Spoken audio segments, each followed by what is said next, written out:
buenos días. No me escuchan, ¿verdad? Ahora sí.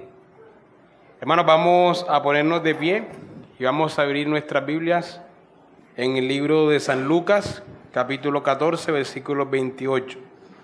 Libro de San Lucas, capítulo 14, versículo 28. Libro de San Lucas, capítulo 14, versículo 28. Y dice la santa palabra de nuestro Señor: ¿Quién de vosotros, queriendo edificar una torre, no se sienta primero y calcula los gastos, a ver si tiene lo que necesita para acabarla?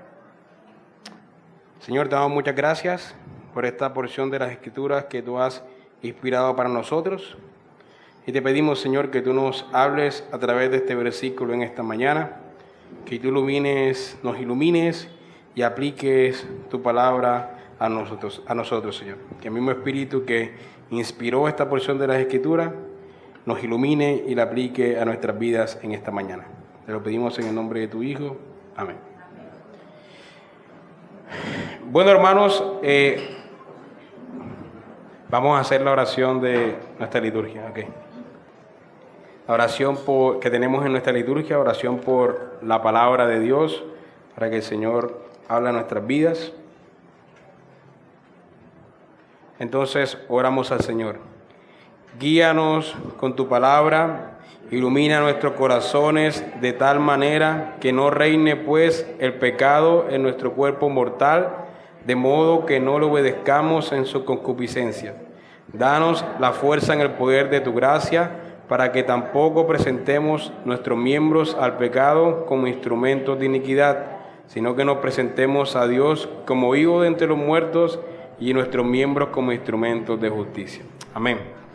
Entonces, este sermón se ha titulado en esta mañana Calculando el costo.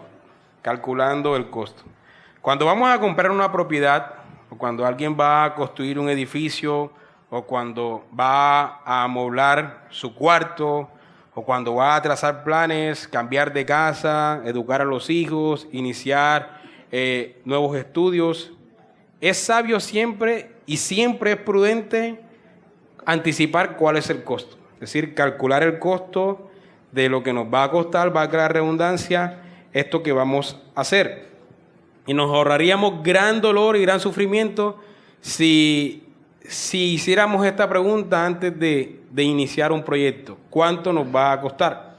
Llevamos ya años con la idea de comprar una propiedad, un terreno para nuestra iglesia, para nuestra congregación. Y antes de comprar una propiedad siempre tenemos que pensar cuánto nos va a costar. ¿Qué nos va a costar esto? Y hemos muchas veces salido por fe, andando por fe y no por vista. Muchas veces hemos salido por diferentes sectores de la ciudad y hemos visto propiedades y esta vale tanto y la otra vale tanto.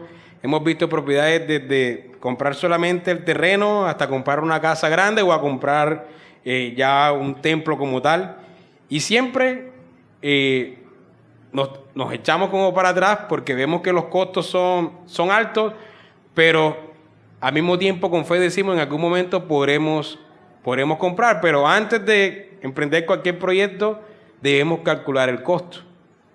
Hace poco, por la gracia del Señor, recibí una beca para estudiar en uno de los mejores seminarios que hay en América y en el mundo, por la gracia del Señor, y antes de tomar la beca tuve que sentarme y calcular el costo. ¿Cuánto me va a costar? Porque no solamente estamos hablando de dinero, también cuando vamos a emprender un proyecto estamos hablando de tiempo, de sacrificio, de noches sin dormir, ¿cierto? Y todo esto, siempre que vamos a emprender algo debemos calcular el costo. Y hay una cuestión donde tiene especial importancia calcular cuánto cuesta. Y esa cuestión es la salvación de nuestras almas. ¿Qué cuesta ser un verdadero cristiano? ¿Qué cuesta ser realmente un hombre santo? Hermanos, esta al final y al cabo es la gran pregunta. Y por no darle ninguna consideración a esto, miles de personas, después de que parecen que han comenzado bien la carrera de la fe, luego se vuelven de su camino que iba al cielo y se pierden para siempre en el infierno, porque no calcularon el costo de lo que implicaba ser un cristiano. Así que en este sermón que tiene que ver con la serie que hemos iniciado hace poco sobre la santidad. Este es el quinto sermón ya de la serie. Vamos a ver tres cosas. Primero, lo que cuesta ser un verdadero cristiano. ¿Qué cuesta ser un verdadero cristiano? Segundo, ¿por qué es importante calcular el costo? Y tercero, veamos algunas pautas prácticas que nos pueden ayudar a calcular el costo correctamente. Así que veamos el primer punto, lo que cuesta ser un verdadero cristiano. Y no estoy examinando el costo de salvar el alma de un cristiano. Nosotros sabemos bien qué es lo que cuesta nuestra salvación, ¿cierto? Nuestra salvación no depende de nuestras obras, depende de la obra de alguien más, de Jesucristo. Así que lo que cuesta ser un verdadero cristiano, la pregunta aquí es, no es qué cuesta nuestra salvación, porque nuestra salvación la ganó Cristo en la cruz. Es decir, la salvación nuestra costó el sacrificio de Cristo, costó su redención, costó su obediencia, costó su vida perfecta por nosotros. Así que no es eso lo que estamos preguntando esta mañana. Cuando decimos qué es lo que cuesta ser un verdadero cristiano, no estamos hablando de la salvación que solamente compró Cristo por nosotros, dándose a sí mismo en rescate por nosotros y comprándonos por precio. No estamos diciendo eso. Para nada esta pregunta tiene que ver con esta cuestión. El punto que queremos considerar es otro completamente diferente. Se trata de lo que el hombre tiene que estar dispuesto a renunciar si quiere ser salvo. Ahora, con esto no estamos diciendo nuevamente que la salvación sea por obra, que tengamos que hacer algo para ser salvos. Pero los que son salvos, por lo general, deben renunciar a algo para evidenciar que realmente son salvos. Es decir, las obras van a evidenciar que una persona realmente es salva. Y esas obras que evidencian que una persona realmente es salva son obras que implican sacrificio, que implican un costo como tal. Es la cantidad de sacrificio que el hombre tiene que hacer si su intención es servir a Cristo. Y es en este sentido que se hace la pregunta, ¿cuánto cuesta? ¿Cuánto nos cuesta? Cuesta poco, hermanos, cuesta muy poco ser meramente un cristiano en lo exterior. Hablando exteriormente. Uno solamente tiene que asistir a una iglesia, congregarse todos los domingos y vivir moralmente durante la semana para hacer todo lo religioso que miles de personas a su alrededor, para parecer más religioso que miles de personas a su alrededor. No estamos hablando de eso. No estamos hablando de asistir todos los domingos a la iglesia o vivir de una manera moral. Todo esto, hermanos, es barato y no requiere gran esfuerzo. Aunque a algunas personas les cueste despertarse temprano para venir el domingo a la iglesia, en realidad eso no requiere un gran esfuerzo si una persona está acostumbrada a acostarse temprano los sábados, ¿sí? Todo esto es barato y no requiere gran esfuerzo, no requiere nada de negarse a sí mismo ni sacrificarse. Si este es el cristianismo salvador que nos llevará al cielo cuando muramos, entonces tenemos que cambiar la descripción que hace la Biblia del camino de la vida y escribir lo siguiente: ancha es la puerta y amplio es el camino que lleva al cielo. Pero no es eso lo que dicen las Escrituras. Pero de hecho, hay algo que le cuesta al verdadero cristiano según las mismas Escrituras. Hay enemigos que vencer, hay batallas que librar, hay sacrificios que hacer, hay un Egipto que hay que dejar atrás, hay un desierto que debemos cruzar, hay una cruz que debemos cargar, hay una carrera que se debe correr. Así que la conversión no se trata de poner al convertido en un cómodo sillón y llevarlo sentado al cielo. Esa no es la conversión. Al contrario, la conversión es el comienzo de una tremenda batalla, hermanos, en la cual va a costar mucho obtener la victoria. Por eso, la enorme importancia de calcular el costo. Para empezar, a un verdadero cristiano le costará su pretendida superioridad moral. El verdadero cristiano tiene que despojarse de todo orgullo y de toda soberbia de creerse bueno, porque todos nos creemos buenos. Él tiene que contentarse con ir al cielo como un pobre pecador salvo únicamente por gracia. Él reconoce la maldad profunda en él y debe aprender a vivir con ese hecho de que no es por sus obras, de que él merece únicamente el infierno. Él debe quitarse todo orgullo de moralidad porque no lo somos. Debemos darle el mérito y la justicia a otro, es decir, a Cristo.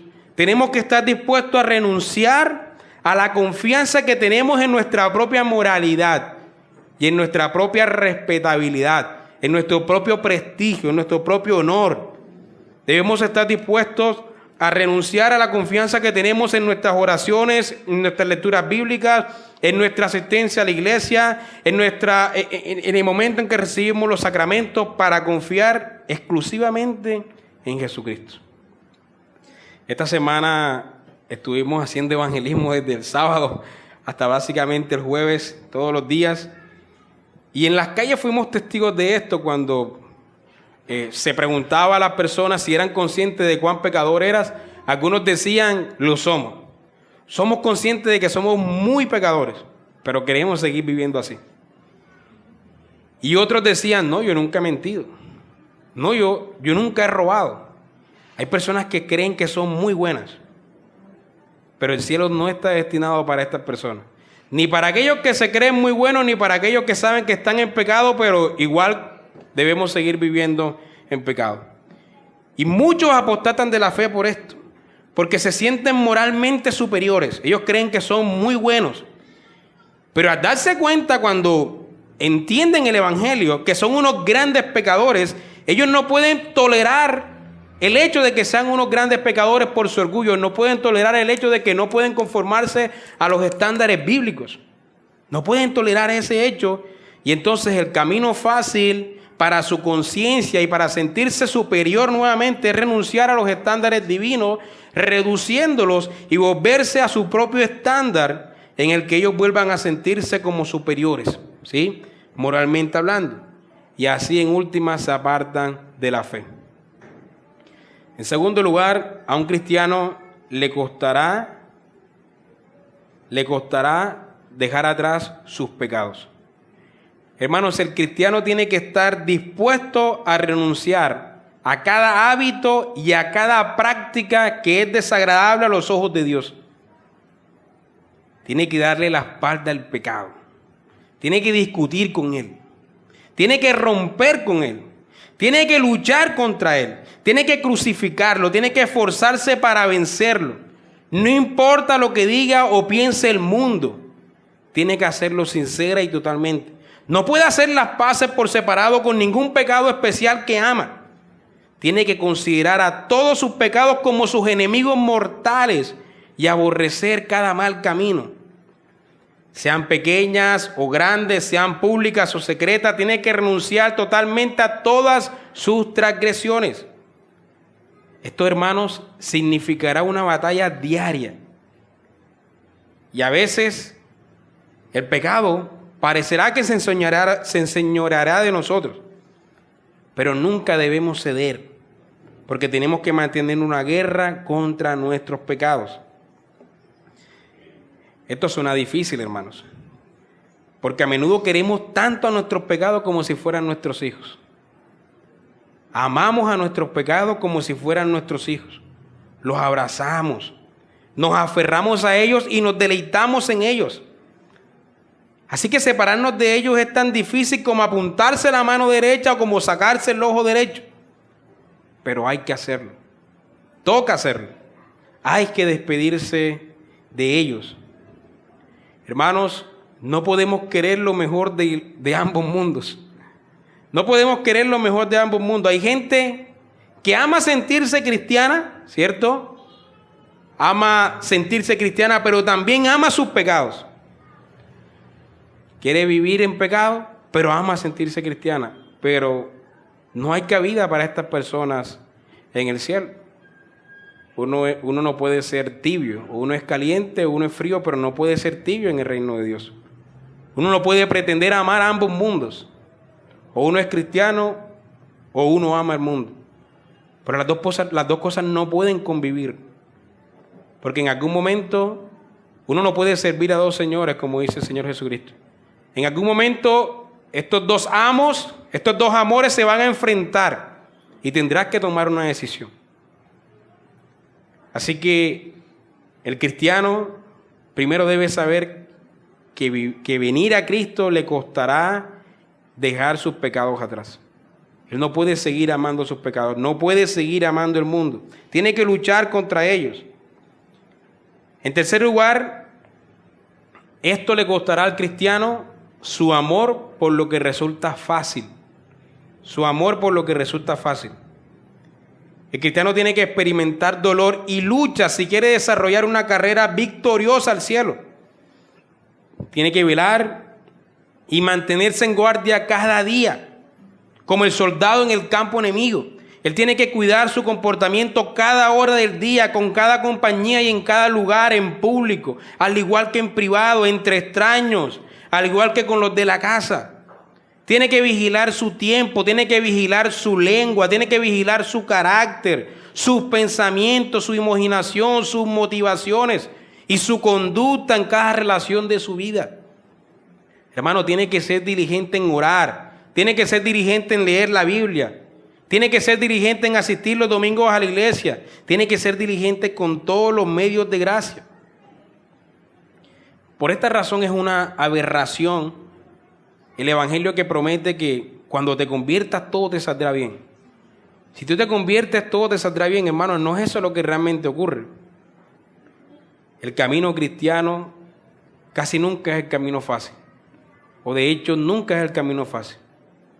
Cuando nos convertimos al evangelio no es como que todo va a salir bien. En un sentido, todo sale bien porque todo obra para bien, dicen las escrituras, ¿no? Pero en la práctica no ocurre de esa manera, visiblemente no ocurre de esa manera.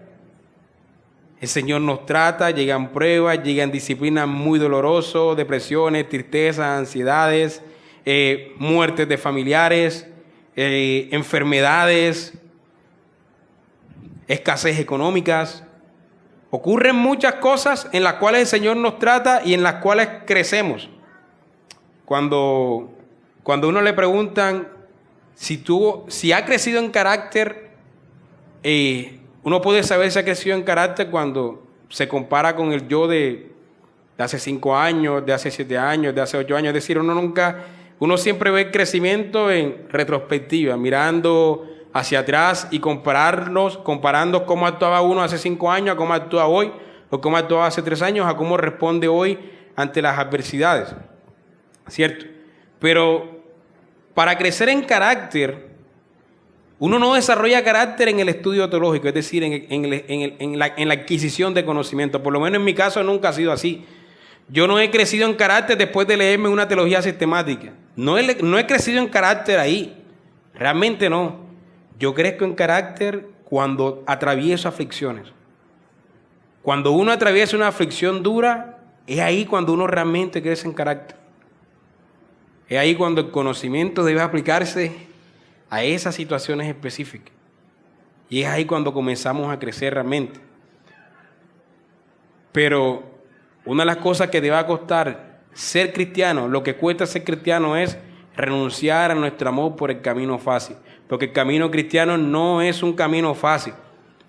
Si leemos el libro El progreso del peregrino, el camino del cristiano era todo menos fácil.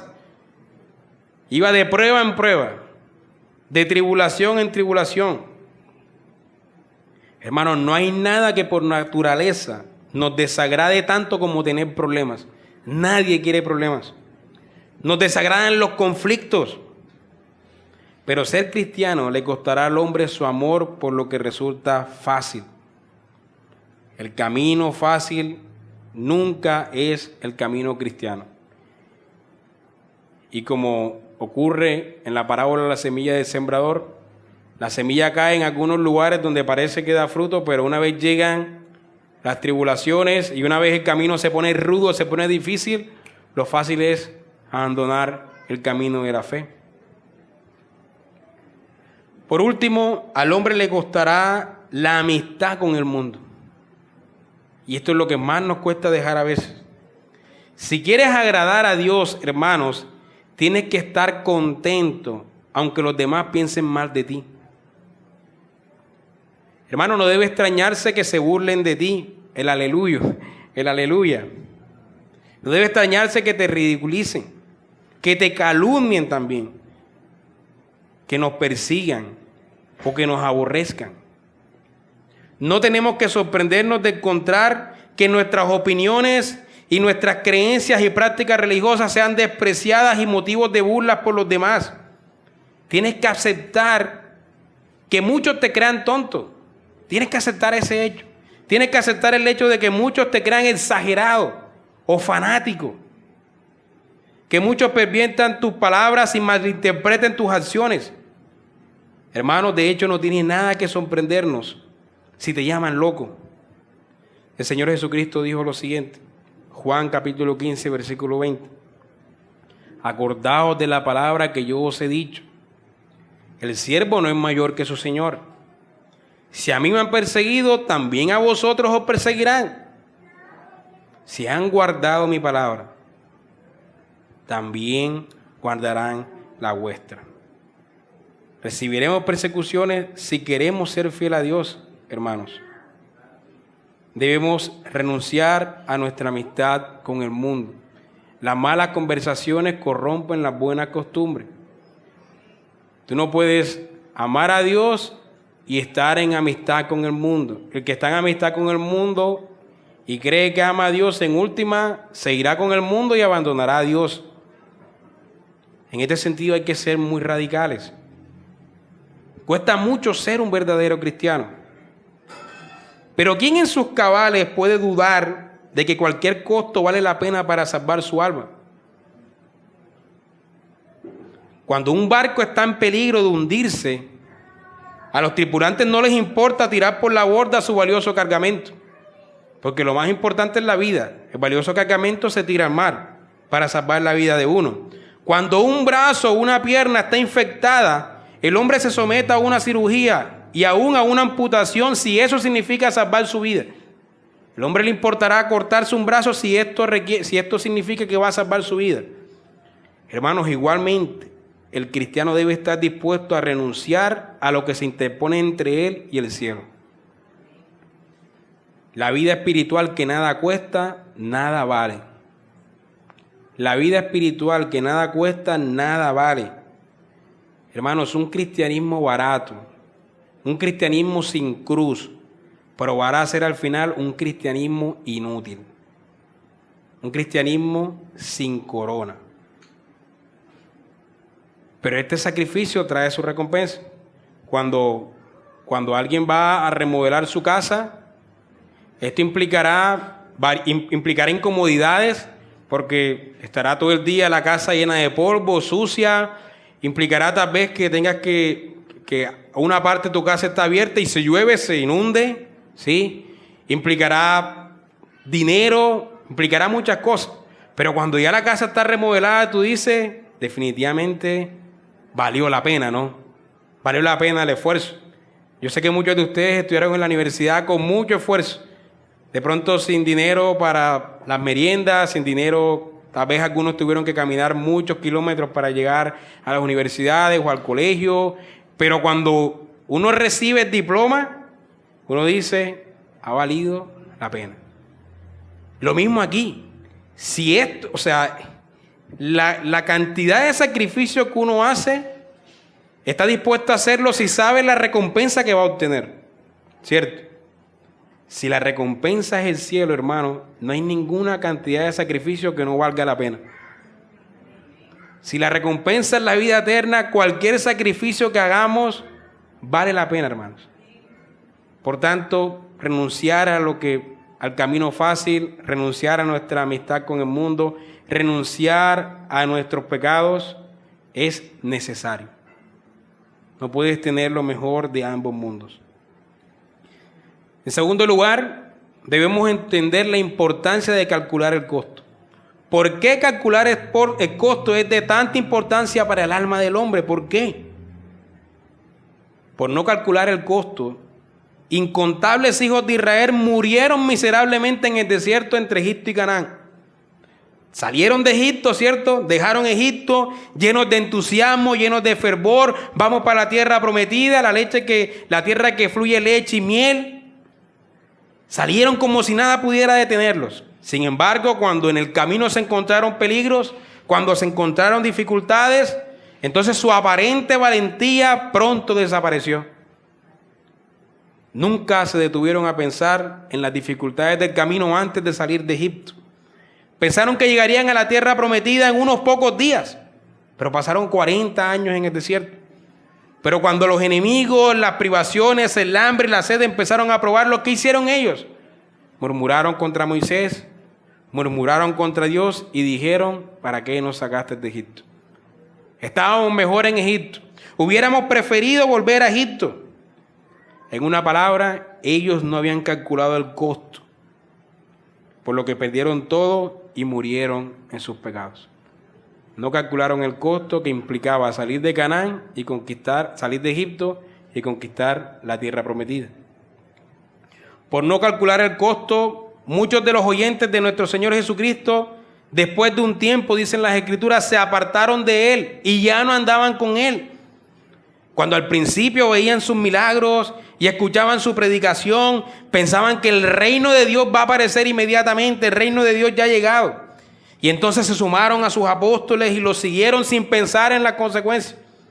Pero cuando descubrieron que había doctrinas difíciles de creer, que el reino de Dios había llegado de la manera en que ellos no se esperaban, que había trabajo difícil que hacer, que iban a sufrir persecuciones, incluso de sus familiares, incluso de sus amigos, entonces su aparente fe desapareció inmediatamente y quedó en la nada.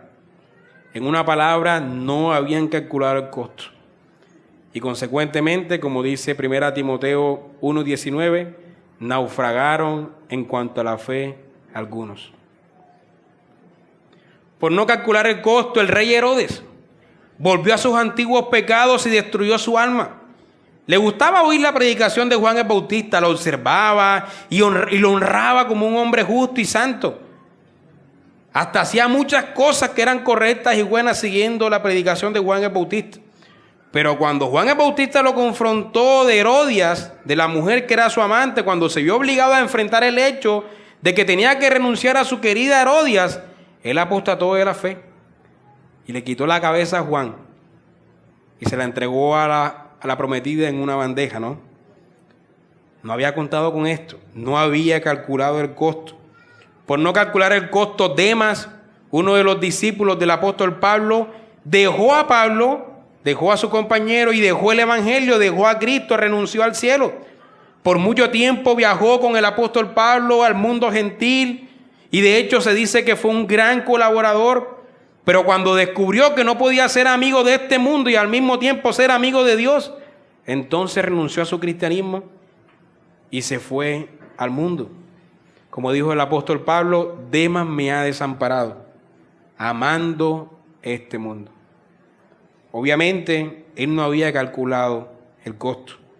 Por no calcular el costo, los que escuchan a poderosos predicadores evangélicos hoy en día, a menudo sufren un final desventurado.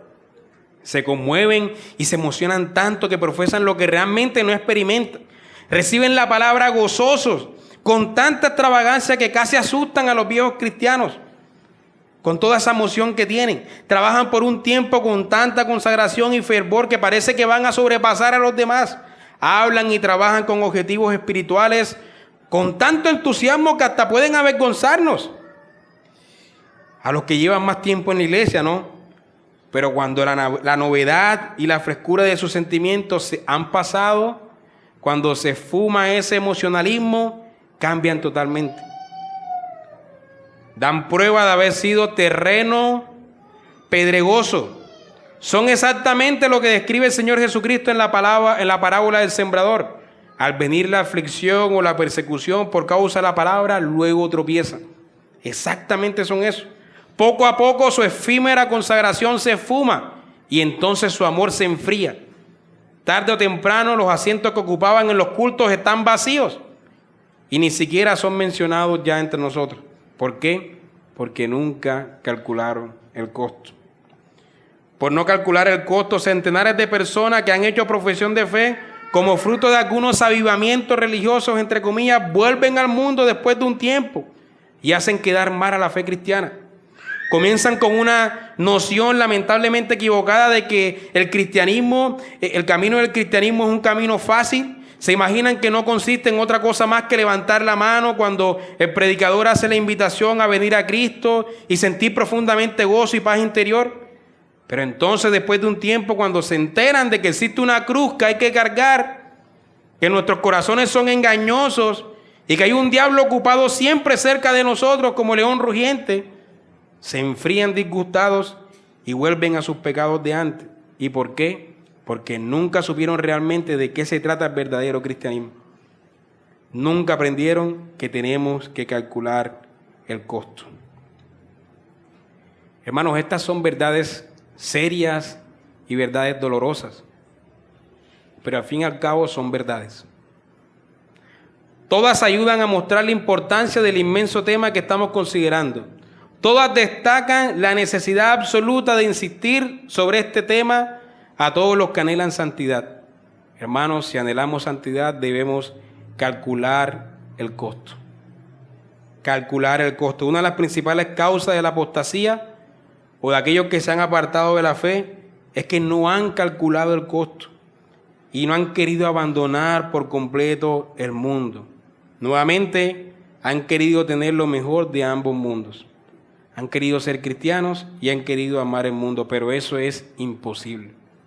Una fuente no puede dar agua dulce y agua salada, ¿cierto?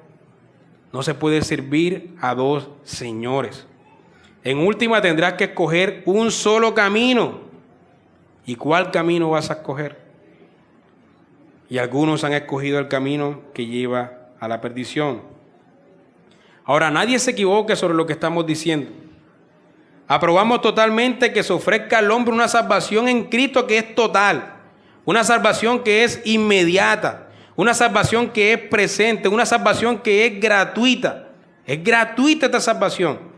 Se aprueba totalmente que se le insista al hombre sobre la posibilidad y el deber de una conversión inmediata y al instante. No se cuestiona a nadie con respecto a esto, pero lo que sí se está diciendo es que estas verdades no deben ser presentadas como únicas y aisladas de lo que hemos dicho. Tienen que presentarse siempre diciendo sinceramente lo que están aceptando.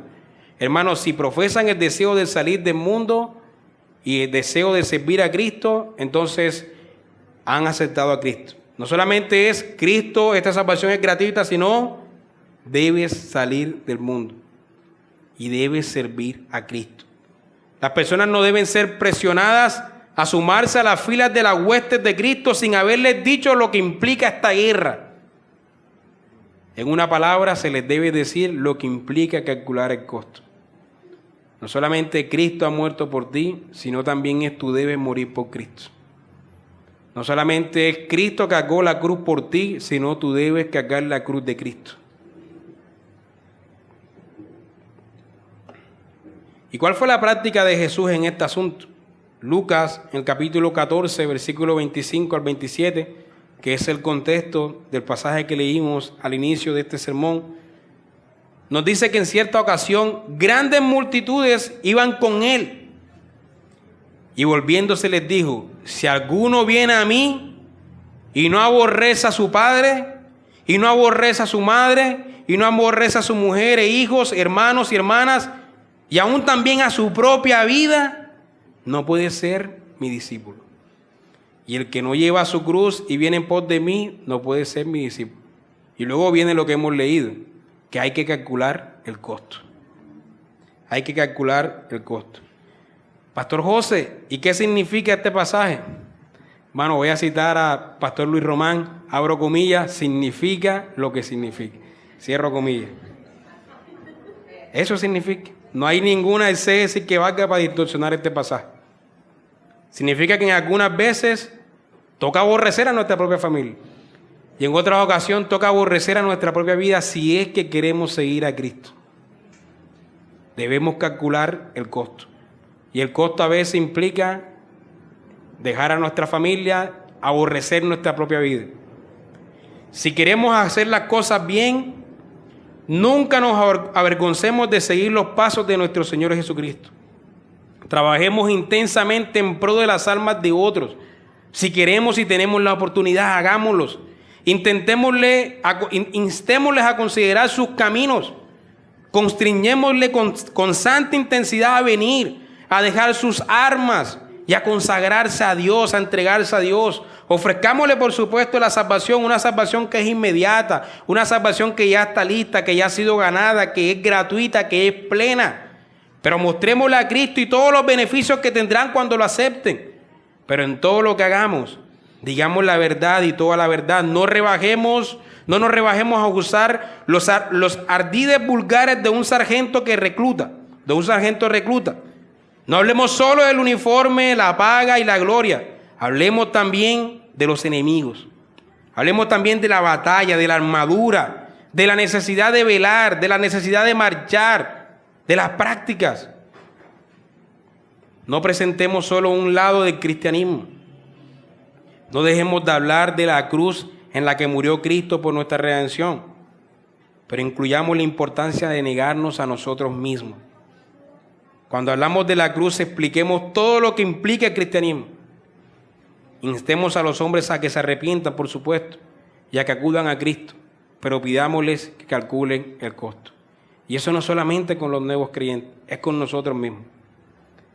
Siempre, en esta iglesia, siempre exaltamos la suficiencia del sacrificio de Cristo. Siempre decimos que Cristo es suficiente. Cristo es suficiente y siempre nuestros sermones buscamos que sean cristocéntricos. Hermano, pero hay otro punto que debemos comenzar a considerar. Y es que debemos cargar con nuestra cruz. Y es que debemos separarnos del mundo. Y es que no podemos amar al mundo. Y es que no podemos amar el camino fácil. Y en tercer lugar, ¿cómo podemos calcular el costo correctamente? ¿Cómo podemos calcular el costo correctamente?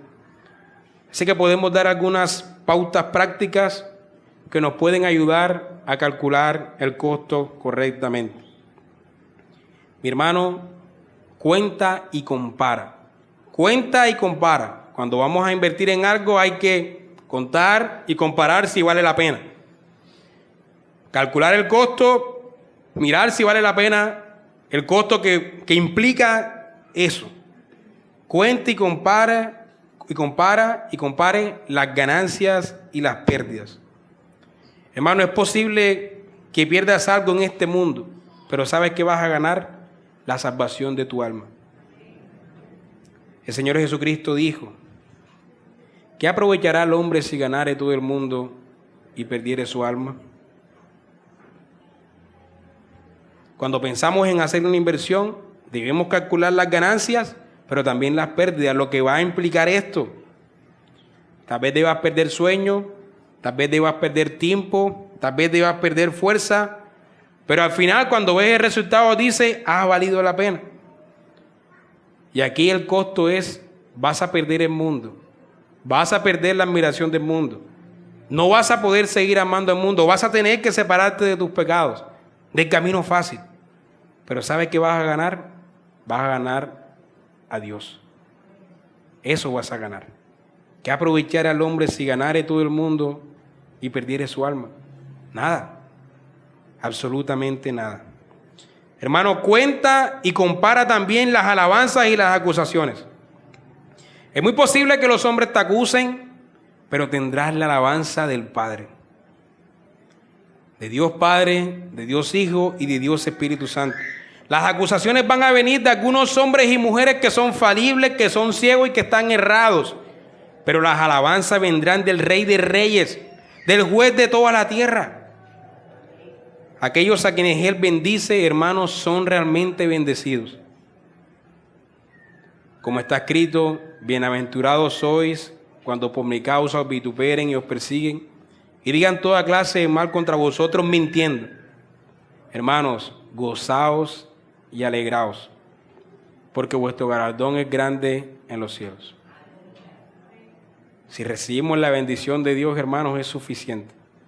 Yo recuerdo que cuando estaba más joven, cuando iba a salir a la calle en la noche tarde, yo quería recibir la bendición de mi padre y de mi madre. O sea, yo no me quería ir a la calle sin que ellos me bendijeran. Cuando yo me iba a la calle sin la aprobación de ellos, no me sentía bien. Pero cuando mi padre y mi madre estuviera en la casa que estuviera, porque mis padres son separados, si estaba en la casa de mi mamá o en la casa de mi papá, buscar la bendición de ellos, de que me dijeran, vaya con Dios, hijo. Y para mí eso era como suficiente, era como la aprobación a que todo va a salir bien esta noche. Pero eso no es lo que ocurre realmente. Pero hermano, esta es la verdadera bendición que necesitamos, la bendición de Dios el Padre. Esa es suficiente. Venga lo que venga, tribulación que venga, si estamos bendecidos por Dios, eso es suficiente. No importa que recibamos la maldición de los hombres, lo importante es recibir la bendición del Padre. Cuente y compare también los amigos y los enemigos. Por un lado, mi hermano, vas a tener la enemistad del diablo, claro, y vas a tener la enemistad de los impíos.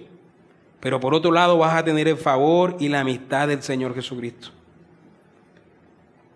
Tus enemigos, en el peor de los casos, solo pueden herir tu calcañar. Pueden enfurecerse e ir por mar y tierra para causar tu ruina, pero no te pueden destruir realmente. Pero tu amigo, Jesucristo, puede salvar perpetuamente a los que vienen a Él por medio de Jesucristo.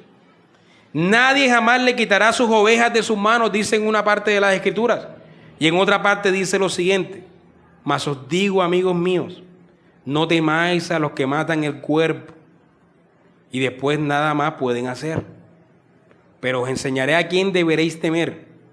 Temed a aquel que después de haber quitado la vida, tiene poder de echar en el infierno. Sí os digo, a este temed. ¿Qué significa eso? Significa lo que significa. Hermano, al mismo tiempo cuente y compare la vida presente y la vida venidera. Hermano, no hay duda de que el tiempo presente no es precisamente fácil. Es un tiempo de velar y orar, de luchar y batallar, de creer y trabajar. Pero dura solo unos pocos años. El tiempo futuro será de descanso y de refrigerio. El pecado será echado fuera, Satanás será amarrado. Y lo mejor de todo es que el descanso será eterno, como está escrito según el apóstol Pablo. Porque esta leve tribulación momentánea produce en nosotros cada vez más excelente y eterno peso de gloria. No mirando nosotros las cosas que se ven, sino las que no se ven. Pues las cosas que se ven son temporales, pero las que no se ven son eternas. Hermanos, el tiempo es una gotica de agua en medio de un océano llamado eternidad. No vale la pena malgastar nuestra vida en una gotica de agua y luego sufrir todo un océano. Pero sí vale la pena sufrir en una gotica de agua para luego recibir un océano de descanso. El tiempo presente es corto. Este año se ha ido volando. Todavía recuerdo cuando prediqué sobre Sansón de que este año estaba iniciando. Ya estamos en julio. El tiempo presente se va rápido. Las tribulaciones pasan rápido realmente cuando las miramos en retrospectiva. Pero la eternidad es la eternidad. Un concepto que no les puedo explicar realmente, porque no cabe en esta cabecita, no cabe ese concepto. Pero es lo que dicen las Escrituras. Por último, cuenta y compara los placeres del pecado y la felicidad de servir a Dios. Por un lado tiene los placeres del pecado, pero por otro lado tiene la felicidad de servir a Dios. Los placeres que el hombre mundano tiene por lo que hace, hermanos, son vacíos, son irreales, son insatisfactorios. Al día siguiente quiere cometer los mismos pecados porque los pecados de ayer no le fueron suficientes. Los pecados de ayer no lo satisfacieron. Así que debe hacerlo, cometerlo nuevamente y después cometerlo nuevamente porque nunca hay llenura. Pero la felicidad que Cristo da a su pueblo, hermano, es algo sólido, es algo duradero, es algo sustancial. Tú eres como una casa en una roca y viene la tempestad, viene la tormenta, viene el mar y lo que sea, pero tú estás firme ahí. Es verdad, hay dolor, hay sufrimiento, pero tú sabes que estás completo en Cristo, que eso es suficiente. Así que La felicidad que Cristo da a su pueblo es algo sólido, duradero y sustancial. No depende de la salud, no depende de la circunstancia. Él nunca abandona al hombre, ni siquiera en la muerte. Y todo termina en una corona de gloria que no se va a desvanecer. Como está escrito, según el Señor Jesucristo, según Job, que la alegría de los malos es breve. La risa del necio es como el estrépito de los espinos debajo de la olla, dice Job. Pero ¿sabe qué dice el Señor Jesucristo? Mi paz os dejo, mi paz os doy. Yo no la doy como el mundo la da. Así que no se turbe vuestro corazón ni tengan miedo, porque yo estoy con vosotros todos los días hasta el fin del mundo. Así que para que calculemos bien el costo adecuadamente, hermanos, en una palabra, debemos tener nuestra mente en las cosas de arriba y no en las cosas de abajo. Quien tiene la mente en las cosas de abajo se aparta del Señor. Pero quien tiene la mente en las cosas de arriba, venga tormenta, venga tsunami, venga terremoto, venga lo que sea, la casa estará firme, porque está determinado hacia dónde va. Pero también algo más es importante aquí. Es importante tener fe para calcular el costo. ¿Cómo fue que Noé preservó en construir el arca? ¿Acaso no estaba solo en medio de un mundo lleno de pecadores, un mundo que se dice que era perverso? Él tuvo que soportar que lo menospreciaran, que lo ridiculizaran, que se burlaran de él. ¿Y qué fue lo que lo mantuvo firme en su brazo y lo que hizo seguir trabajando con paciencia a pesar de todo esto? Hermanos, según el autor de Hebreos, fue la fe. Él creía en la vida, en la ira que vendría. Creía que no existía ninguna otra seguridad excepto estar dentro del arca que Dios estaba preparando. Y el arca aquí es un tipo de Cristo, excepto estar dentro de Cristo. Él le creyó a Dios y no le hizo caso a las opiniones del mundo. Él calculó el costo por fe y no dudó que construir el arca era una ganancia. Y de esa manera se salvó él, salvó a su familia y nos salvó a todos nosotros ahí también. ¿Y cómo fue que Moisés renunció a los placeres de la casa de Faraón y se negó a ser llamado hijo de la hija de Faraón cuando el Egipto de aquel entonces era el Egipto más poderoso de aquella época? ¿Por qué un hombre renunciaría a estar en la casa del rey? ¿Cómo fue que prefirió compartir el destino de un pueblo despreciado como lo eran los israelitas y arriesgar todo en su mundo para realizar la gran obra de liberar a los judíos, a sus hermanos de la esclavitud? Hermanos, visto desde un punto de vista humano, él estaba haciendo una locura. Estaba perdiendo todo sin ganar nada.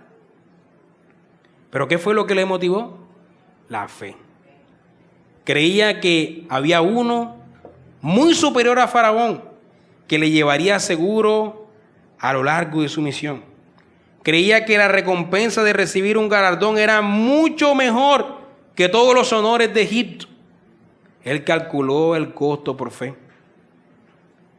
Dice el autor de Hebreos, como viendo al invisible. Y estaba convencido de que renunciar a Egipto y marchar al desierto era ganancia. El autor de Hebreos nos dice que al final ellos no recibieron lo prometido en esta vida, pero caminaban porque veían la patria celestial. Caminaban por fe. ¿Y cómo fue que el apóstol Pablo, cuando era un fariseo llamado Saulo, pudo decidirse a ser cristiano?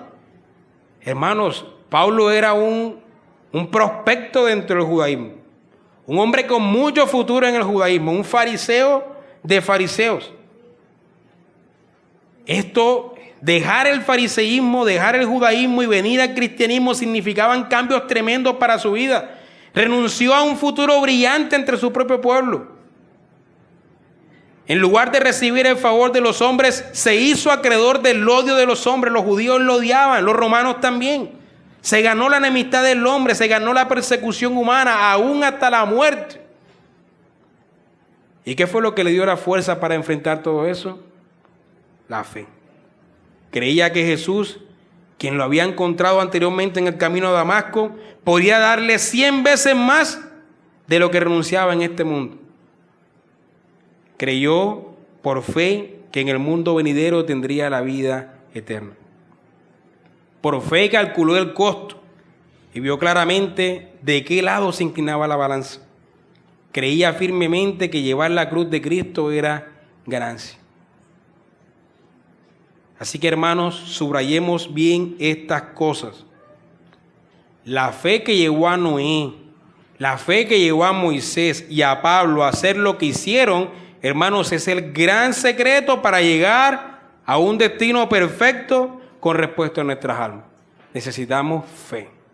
Eso es lo que necesitamos. Esa misma fe tiene que ser nuestro ayudante y nuestro tesoro.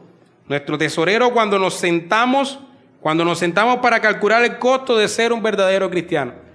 Necesitamos tener fe en nuestro saco para que podamos calcular el costo de lo que implica esta empresa del cristianismo. En últimas, hermanos, para calcular el costo correctamente, tenemos que poner los ojos en Jesús. Porque dice el autor de Hebreos que Él es el autor y consumador de la fe. Y todos aquellos héroes de la fe de Hebreos 11 caminaron firmes hacia su destino porque tenían puestos los ojos en Jesús.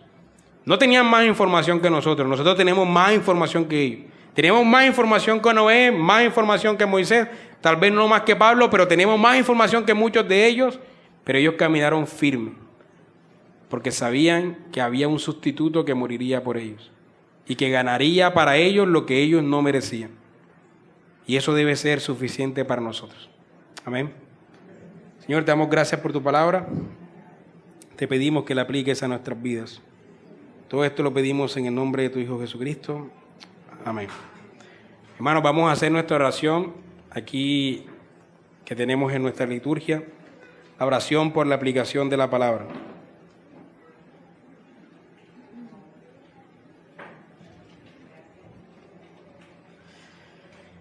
Oramos, hermanos. Danos, conforme a la riqueza de tu gloria, Señor Jesús, el ser fortalecido con poder en nuestro hombre interior por medio de tu Espíritu, para que habite Cristo por la fe en nuestros corazones y podamos crecer en la comprensión de tu gran amor, y fortalécenos en el poder de tu fuerza. Líbranos de las tentaciones y de todo mal, para que podamos resistir el día malo y, habiendo acabado todo, estar firmes. Amén.